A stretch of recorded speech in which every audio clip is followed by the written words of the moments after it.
Good morning students. आज हम third chapter के बारे में पढ़ेंगे, मानव जनन के बारे में। इसके पहले हम लोगों ने पुष्पी पादप में लैंगिक जनन के बारे में स्टडी किया था, लेकिन थोड़ा बहुत उसमें बच गया था, जिसके बारे में हम ऑफलाइन आएंगे तो स्टडी करेंगे।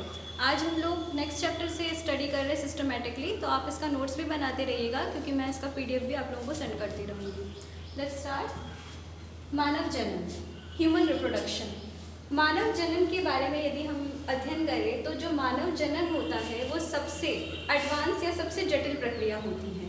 इसीलिए मानव को हम जब वर्गीकरण करते हैं तो सबसे अंतिम अंत में रखते हैं, क्योंकि मानव जो होता है वो सबसे एडवांस यानी कि जटिल जंतु होता है, जिसमें बुद्धि का भी विकास होता है और विभिन्न प्रकार के तंत्र भी होते हैं, क्योंकि उनके शरीर का जो पूरी जो तंत्र होती हैं वो विभिन्न प्रकार से जटिल क्रियाओं को करती हैं।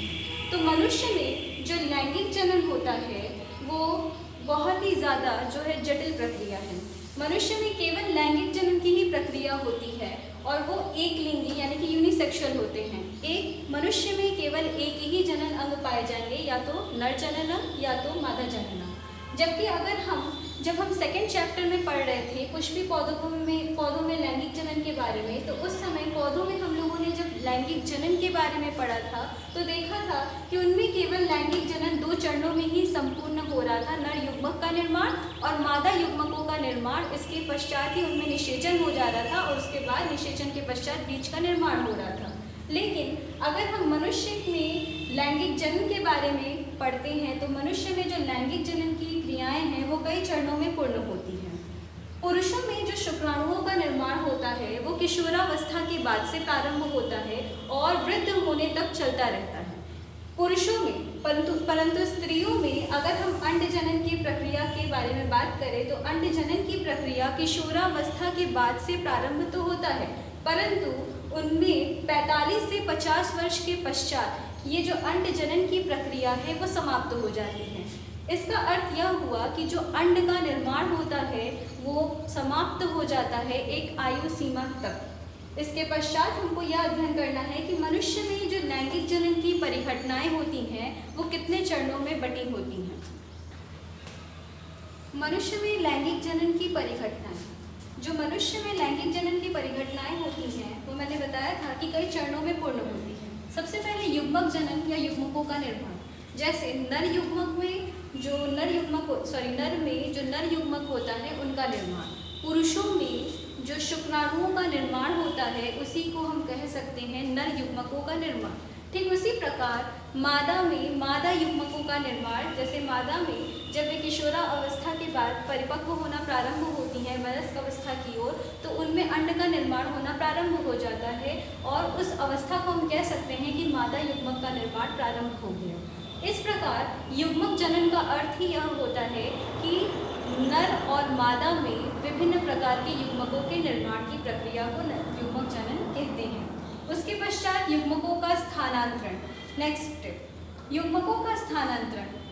कोई एक युग्मक सदैव जो है स्थिर होता है। जैसे अगर हम मनुष्य में जनन की बात कर रहे हैं तो जो मनुष्य में जो जनन की अवस्था होती है उसमें जो मादा युग्मक होता है वो बड़ा होता है और स्थिर होता है। तो पुरुषों में जो युग्मक होते हैं वो बहुत अधिक तीव्र गति से गमन करते हैं और इस प्रकार जब युग्मकों के स्थानांतरण के बारे में अध्ययन कर रहे हैं तो नर युग्मक का मादा युग्मकों के अंतर्गत स्थानांतरण होना, इसी प्रक्रिया को युग्मकों का स्थानांतरण कहते हैं। नेक्स्ट, निषेचन। जब नर युग्मक मादा युग्मक तक पहुंच जाता है तो वो दोनों आपस में मिलकर निषेचित होते हैं और इसी प्रक्रिया को निषेचन कहते हैं। निषेचन के पश्चात ही एक विशेष प्रकार की संरचना बनती है जिसे विदलन कहते हैं, जिसे हम जाइगोट कहते हैं, और उस जाइगोट में विदलन यानी दरार पड़ना प्रारंभ होता है जिससे विभिन्न अंगों का निर्माण होना प्रारंभ हो सके। विदलन के पश्चात ही ब्लास्टोसिस्ट का निर्माण होता है और ब्लास्टोसिस्ट के निर्माण के पश्चात ही वो जो मांस की थैली जैसी एक संरचना होती है वो गर्भाशय के साथ चिपक जाती है और उसी प्रक्रिया को हम रोपण कहते हैं, क्योंकि इस प्रकार जो जीव होता है वो गर्भाशय में जाकर एक स्थान को धारण कर लेता है और वहाँ पर वो जुड़कर माता से जो पोषक तत्व होते हैं उसको ग्रहण करके वृद्धि करता चला जाता है। नेक्स्ट, शेष भ्रूणीय परिवर्धन गर्भावधि। इसके पश्चात ही जो उसमें भ्रूणीय परिवर्धन होते हैं। भ्रूणीय परिवर्धन का अर्थ हम लोगों ने क्लास 11 में जब वर्गीकरण चैप्टर के बारे में अध्ययन किया था तो पढ़ा था कि भ्रूणीय परिवर्धन के अंतर्गत विभिन्न प्रकार के परतों का निर्माण होता है, एक्टोडर्म, मेसोडर्म और एंडोडर्म। ये तीनों परत जो हैं वो अलग अलग प्रकार के अंगों का निर्माण करती हैं। तो इसी परिवर्तन को ही भ्रूणीय परिवर्धन कहते हैं।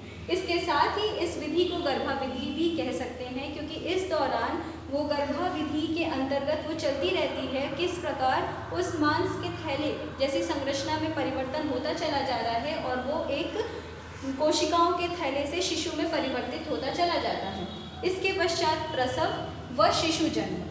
प्रसव जैसे ही होता है वैसे ही गर्भाशय की जो दीवारें होती हैं वो काफ़ी चिपचिपी हो जाती हैं और उसके बाद ही शिशु का जन्म होता है। शिशु के जन्म के पश्चात उनका प्रथम पोषण होता है और उसके बाद उसकी प्रारंभिक देखभाल होती है। ये सभी चरण जो होती हैं वो मनुष्य के लैंगिक जनन की परिघटनाओं के अंतर्गत आती हैं। इसके पश्चात हम मानव जनन तंत्र के बारे में अध्ययन करेंगे।